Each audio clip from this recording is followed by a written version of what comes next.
일찍 일어나도 자꾸 딴짓을 하시게 된다고. 뭐 인터넷 뭐 들어가서 뭘 본다거나 항상 촉박하게 움직이게 되고 약속 시간 늦게 되고. 요새 네. 굉장히 젊은 네. ADHD 환자들이 좀 많고 네. 이로 인해서 병원을 찾는 환자들도 굉장히 많다고 들었습니다. 네. 실제로 그런가요? 많죠. 네. 요즘은 네. 환자분들께서 네. 뭐 검색을 해보시거나 주위 사람들한테 야 이거 너 ADHD 같아 이런 얘기 듣고 본인이 병원을 방문하시는 경우가 점점 늘고 있거든요. 젊은 ADHD라고 하면은 네. 그냥 한 20, 30대에 많이 나타나나요? 20, 30대가 제일 많으시죠. 저희 병원 오시는 분들도 네. 평균 30세 정도. ADHD란 네. 정확히 어떤 네. 질환인지 좀 네. 설명 부탁드립니다. 증상을 살펴보면 네. 크게 이제 뭐 두세 가지 영역의 증상으로 구분을 할 수가 있고요. 첫째는 부주의 증상, 그러니까 집중력이 떨어져서 나타나는 그런 증상들이 있고, 둘째는 뭐 과잉 행동 그리고 충동성 이런 식으로 이제 구분해서 생각을 할 수가 있고요. 그래서 이제 먼저 집중력 저하 때문에 나타나는 증상은 뭔가 이제 실수를 자꾸 저지른다거나 다른 사람이 얘기를 할 때 끝까지 듣지 못하고 자꾸 뭐 딴 생각을 하게 된다거나 일을 할 때 끝까지 완수하지 못하고 뭔가 이제 자꾸 미루게 되고 이 과제나 업무가 있을 때 이걸 체계화해서 뭔가 순서대로 진행을 못하고 뭐 왔다 갔다 하면서 일을 한다거나 이런 것들이 주의력이 부족할 때 나타나는 그런 증상들이라고 할 수가 있고요. 과잉 행동 증상은 손발을 가만히 두지 못하거나 의자에 앉아서도 몸이 꿈틀거린다거나 이런 네. 증상이 있을 수 있고, 뭔가 가만히 앉아 있어야 하는 상황에서도 자꾸 뛰어다닌다거나 여가 활동할 때도 조용하게 참여하지 못하고 막 모터가 달리는 것처럼 계속 뛰어다닌다. 그리고 지나치게 수다스럽고 질문이 채 끝나기도 전에 대답을 한다거나 자신의 차례를 기다리지 못하고 다른 사람 행동을 자꾸 방해하는 이런 식으로 뭔가 과잉 행동이나 충동성 증상들이 나타난다고 볼 수가 있죠. 핵심적인 그런 문제는 도파민 보상회로의 이상 때문에 이런 증상들이 생긴다고 얘기를 하는데요. 네. 특히 이제 집중력 같은 경우는 도파민이 적절하게 뭔가 그 뇌가 일을 할 수 있도록 어떤 보상을 해줘야 되는데 그게 제대로 안 되니까 한 가지 일에 끝까지 집중 못 한다는 얘기거든요. 가령 뭐 예를 들어 이해나 기자님께서 월급을 제대로 못 받는다. 그러면은 뭔가 일을 덜 열심히 하시게 되겠죠. 네. 네. 그리고 월급을 뭐 더 많이 받는다, 월급이 올라간다.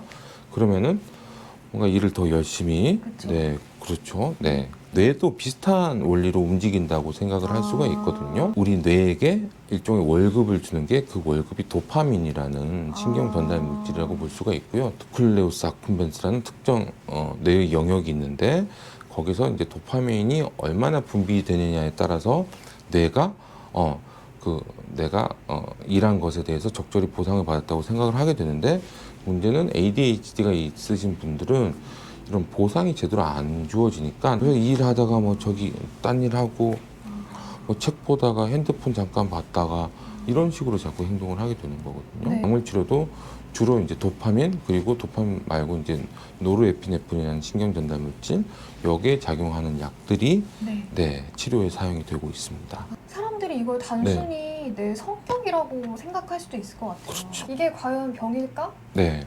그 기준이 있나요? 그 기준이 사실 네. 이제 이건 뭐 ADHD뿐만 아니라 어떤 정신과 질환을 진단할 때 주관적인 판단이 들어갈 수밖에 없기 때문에 사실 좀 애매한 부분이 있죠. 그래서 결국은 이제 본인 스스로 느끼기에 이런 점들이 내 삶의 방해가 얼마나 되느냐, 거기에 따라서 치료 여부가 달라진다고 볼 수가 있는 거고요. 실제로 이 성인 ADHD로 병원을 찾은 환자들이 호소할 때 뭐라고 호소를 해요? 집중력 저하, 한 가지를 꾸준하게 하기 힘들다 이런 것들 가장 많이 말씀하시고, 그래서 학생들은 공부를 오래 하기 힘들고 집중을 유지하기 힘들다. 그리고 직장인들도 뭔가 업무를 할 때 끝까지 하기가 힘들고 자꾸 미루게 된다. 이런 식으로 말씀들을 많이 하시고요. 근데 이제 거기다가 사소한 실수들, 업무 처리할 때도 큰 실수는 아닌데 이런 것들이 자꾸 반복이 되고, 그래서 상사로부터 뭐 질책을 받는다거나 아니면 동료들로부터 뭔가 일 처리에 있어서 좀 만족스럽지 못하다는 평가를 받거나 이런 경우도 많이 있고요. 그리고 뭔가 장시간 해야 하는 그런 뭐 일이나 공부, 뭐 가령 입시 준비를 한다, 법학대학원 준비를 한다, 이런 분들, 네. 네. 그리고 뭐 논문을 써야 된다. 네. 이런 경우에는 장시간 집중해서 일을 하고 네. 뭔가 체계적으로 순서를 짜고 네. 그대로 일을 진행하는 이런 부분에서 좀 어려움을 겪으시기 때문에 네. 네, 거기서 좀 좌절을 겪으시고 그런 분들은 본인이 ADHD인지 모르고 네. 이런 부분 때문에 스트레스를 받아서 우울해지고 우울한 게 힘들어서 병원에 왔습니다. 이렇게도 많이들 말씀하시죠. 그러면 두 가지 질환을 앓게 될 수도 있게 네, 되나요? 네. 그래서 ADHD가 공존 질환이 많은 그런 질환이기도 하고요. 그래서 뭐 가장 흔한 게 물질 중독, 네, 그리고 뭐 불안 장애, 우울증, 조울증 이런 질환들이 네, 흔하게 공존해서 나타나고요. 이건 뭐 유전적으로 타고나는 부분도 있고요. 그리고 아까 말씀드린 것처럼 ADHD 때문에 뭔가 친구들로부터 아니면 직장 동료들로부터 낮은 평가를 받고 이런 것들이 스트레스로 작용하고 자존감이 낮아지고 위축되고 그러면서 우울증으로 연결되는 경우도 생각보다 많이 접할 수가 있습니다. 제가 또 궁금했던 것은 이제 네. ADHD가 네. 보통은 어린아이한테 좀 많이 생기는데 네. 성인에서 생기는 분들 보면 네. 이게 어렸을 때부터 네. 좀 계속 이어져 온 케이스가 많은가요? 많죠. 그 대부분은 어렸을 때 ADHD가 시작이 되고, 네. 네, 그게 이제 성인기까지 이어져 온 거라고 생각을 하고요. 요즘에는 성인기에 시작되는 ADHD도 있다라는 의견이 있는데 이건 뭐 아직 뭔가 의견이 모아지는 상태는 아닌 것 같고요. 그래서 이제 보통은 이제 어렸을 때 산만하던 아이가 크면서 산만한 그런 행동은 줄어드는데 집중을 못하는 건 계속 남아 있다 보니까 주위 사람들이 보기에는 뭔가 철들었다, 이제 점잖아졌구나 이렇게 얘기를 하는데 본인이 주관적으로 느끼는 어려움은 계속 남아 있는 경우가 많거든요. 네.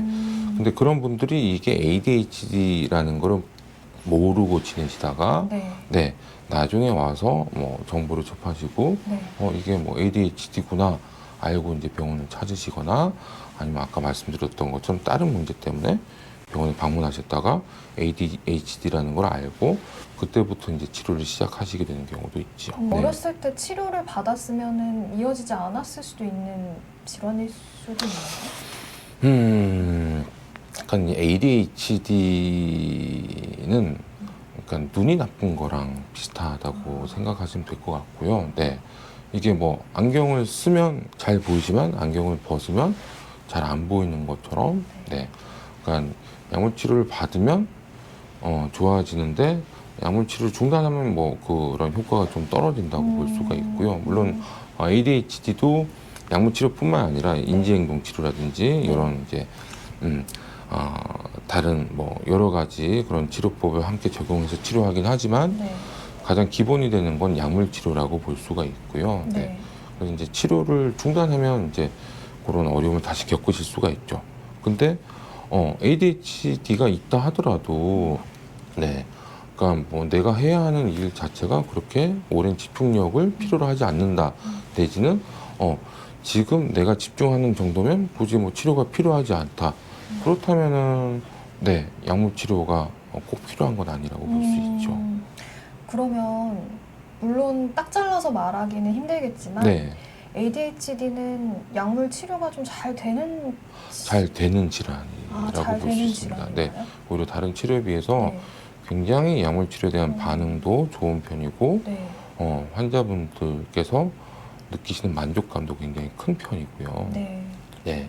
어떤 약물이 좀 주로 쓰이나요? 그 메틸페니데이트라는 약물이 가장 이제 1차적으로 쓰이는 약물이고요. 네. 이 약물은 이제 그 도파민과 노르에피네프린의 어떤 그 재흡수를 차단해서 농도를 올려서 작용을 활성화시키는 그런 메커니즘으로 작용을 한다고 보시면 됩니다. 사람들이 항상 네. 정신과 약물을 먹을 때 네. 걱정하는 게 이제 부작용이 네. 있거나 내가 이 약에 의존하게 되진 않을까 이런 걱정을 하는데 이것은 네. 네. 이건 뭐 약간 좀 다른 얘기긴 한데요. 그런 걱정 많으신 분치고 의존성이 생기는 분을 제가 별로 못 봤습니다. 네. 그래서 생각하는 것보다 정신과 약물에 대한 의존성이 쉽게 생기지는 않고요. 특히 이제 그 한국 분들은 그런 정신과 약물에 대한 두려움이 아직 크시기 때문에 네. 어떻게든 조금만 좋아지시면 이제 약을 줄이고 안 드시려고 하시거든요. 그럴 것 같아요. 네. 이제 그래서 오히려 의존성이 뭐 생기고 이런 경우보다는 네. 뭐 충분히 좋아지지 않으셨는데 뭐 약을 중단해서 재발을 한다거나 그래서 오히려 치료 기간이 더 길어진다거나 이런 경우가 더 많다고 볼 수가 있고요. 네. 그러면 또 사람마다 다 다르겠지만 네. 보통 치료하면은 몇 개월 정도라거나 뭐 기본적으로 진행되는 치료 기간이 따로 있나요? 그러니까 뭐 우울증이다. 뭐 일반적인 우울증 네. 같은 경우는 저희가 통상 6개월 정도는 약을 유지하자라고 말씀을 드려요. 왜냐하면 이제 너무 일찍 중단하면은 이게 뭔가 증상만 조절하고 병 자체는 충분히 좋아지지 않은 시점에서 효과가 없어지면서 다시 이제 스트레스에 민감해지고 우울 증상들이 나타나고 이런 식으로 재발할 수가 있는데 아까 말씀드렸듯이 그 ADHD 치료는 이게 뭐 약을 드시는 동안은 효과가 나타나고 안 드시는 동안은 효과가 없어지기 때문에 치료 기간이 절대적으로 정해져 있다기보다는 내가 집중력이 얼마나 오랫동안 필요한지에 따라서 치료 기간이 정해진다고 볼 수가 있거든요. 가령 뭐 고3 학생이다. 네. ADHD가 있었는데 그걸 모르고 있다가 뭐 그걸 알고 이제 치료를 시작하게 됐다. 네. 그럼 1차적으로는 뭔가 대입이 마무리될 때까지 치료를 유지를 해야 될 거고요. 네. 그다음에 대학에 진학을 했다. 대학에 진학해서 거기서 공부를 하는데 뭔가 내 집중력이 얼마만큼 그에 받쳐주느냐. 네. 네. 뭐 이 정도면 됐다.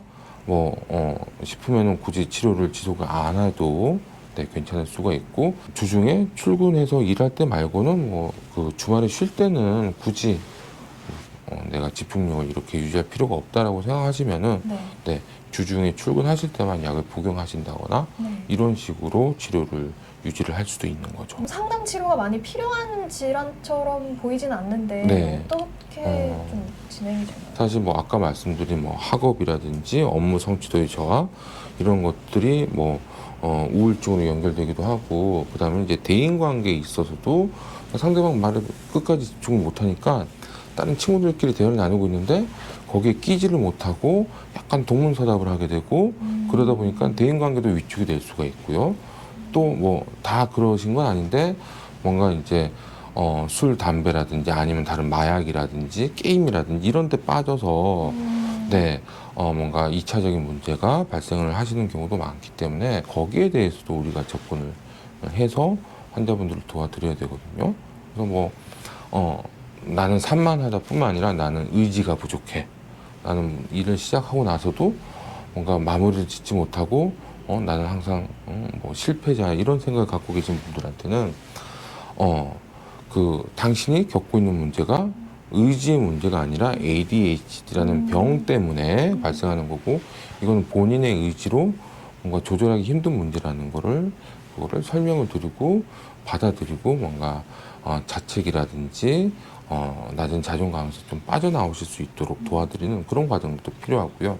그리고 뭐 대인관계 문제 같은 것들도 이전에 그런 위축된 습관에서 벗어날 수 있도록 새롭게 뭔가 다른 사람들과 행동하는 그런 방법에 대해서 같이 대화를 나눈다거나 이런 식으로 도와드릴 수가 있는 거죠. 그렇군요. 또 하나는 네. 모든 약이 사실 제가 알기로는 사이드 이펙트가 없는 약은 없다고 알고 있는데 약을 먹게 됐을 때 그래도 조금 이런 거는 좀 부작용이라고 해야 될까요? 이런 걸로 좀 따라올 수 있으니 좀 주의해야 되는 것들이 있을까요? 뭐 크게는 없더라도. 네. 그 가장 흔한 부작용은 이제 ADHD 그 치료제가 각성을 시키는 효과가 있기 때문에 특히 이제 그 메til페니데이트 그 성분으로 만들어진 약들이 그렇거든요. 그래서 약을 늦게 복용하시거나 하면 그 수면에 좀 방해가 될 수가 있고요. 그거 말고는 뭐 입맛이 떨어진다거나, 네, 그 다음에는 가슴이 좀 뛰는 듯한 느낌이 든다거나, 속이 거북하다거나, 이런 부작용들을, 불편함들을 호소하시는 분들이 계시고요. 근데 뭐 이거는 모든 사람에게 나타나는 부작용은 아니고 네. 사람마다 나타나는 부작용이 조금 다르다고 얘기를 할 수가 있지요. 확실히 각성작용이 되면 조금 집중이 좀 잘 될 것 같기는. 일부에서는 네. 뭐 대치동에 뭐 공부 잘하는 약 이런 식으로 네. 알려지기도 하고, 네. 어쨌든 의사 선생님의 처방을 받아서 안전하게. 그렇죠. 그렇게. 네. 네. 그럼 장기 복용도 괜찮나요? 그러니까 소아에서는 장기 복용할 때 예전에는 그러니까 입맛이 떨어지니까 영양분 섭취가 성장에 문제가 될 수 있다 이런 얘기들이 나왔었는데 요즘은 뭐 그게 크게 영향을 미치지 않는다. 성인에서는 아직은 데이터가 그렇게 많이 축적되지는 않았습니다. 왜냐하면은 성인 ADHD에 대해서는 네. 이게 의학적으로 뭔가 도움이 필요한 문제다라는 인식 자체가 생긴 지가 오래되지 않았기 때문에 약이 효과를 발휘하는 메커니즘을 볼 때 뭔가 뭐 큰 문제는 없을 거다. 단지 뭔가 의존성 그런 부분은 우리가 좀 조심을 해야 된다고 말씀드릴 수가 있습니다. ADHD 환자 치료 사례 중에 네. 이 환자는 정말 극적인 효과가 나타났던 사례 경험담 같은 게 혹시 있으실까요? 남자 환자분인데 굉장히 훈남이십니다. 훈남이신데 뭐 직장도 좋은 직장 다니시고 근데 뭔가 집중이 안 되다 보니까 뭐 회사 일 하시는 데 있어서 어려움을 좀 계속 겪고 오셨고 대인 관계에 있어서 좀 자신감이 떨어지고 이제 그렇게 지내셨는데 이제 그 치료를 받고 나서 뭔가 이제 집중이 좋아지고 특히 이제 대인 관계에 있어서 다른 사람이 뭐 얘기하는 거를 뭔가 끝까지 집중할 수 있고 그러면서 자신감이 굉장히 좀 올라가고 다른 분은 치료받기 전까지는 이제 지각을 자주 한다거나 뭐 일이 자꾸 늦어진다거나 이런 문제가 있었는데 치료받고 얼마 지나지 않아서 뭔가 주위 사람들로부터 달라졌다는 얘기를 많이 듣고 연봉 협상도 아주 성공적으로 마치셨다는. 그러니까 이게 ADHD가 있으신 분들 말씀 들어보면 일찍 일어나도 자꾸 딴짓을 하시게 된다고 합니다. 그러니까 뭐 여유 있게 일어났는데 시간 남았으니까 뭐 잠깐 뭐 인터넷 뭐 들어가서 뭘 본다거나 이런 식으로 그러다 보니까 이제 항상 촉박하게 움직이게 되고 약속 시간 늦게 되고 몰랐을 것 같은 ADHD 정보. 한 가지 빠지면 오히려 집중을 굉장히 잘할 수가 있습니다. 그러니까 어머님들께서 하시는 말씀이 뭔가 이제 그 우리 친구가 병원에 와서 제가 이렇게 면담을 하고 어머님 ADHD인 것 같습니다라고 말씀드리면 얘 게임할 때 그렇게 집중을 잘하는데 무슨 ADHD냐고 본인이 관심을 가지는 것, 본인이 좋아하는 건 오히려 더 집중을 많이 할 수가 있거든요. 이제 ADHD가 있는 분들도 내가 좋아하는 일을 할 때는 도파민이 막 품어져 나오면서 오히려 더 열심히 더 집중해서 할 수 있다는 거죠. 근데 이제 뭔가 내가 좋아하면서도 뭔가 그 현실과 타협할 수 있는 이런 활동을 찾는 것이 그 사람이 얼마나 이제 행복감을 느낄 수 있느냐 그렇게 연결된다고 볼 수 있을 것 같습니다. 그렇군요. 알겠습니다. 네.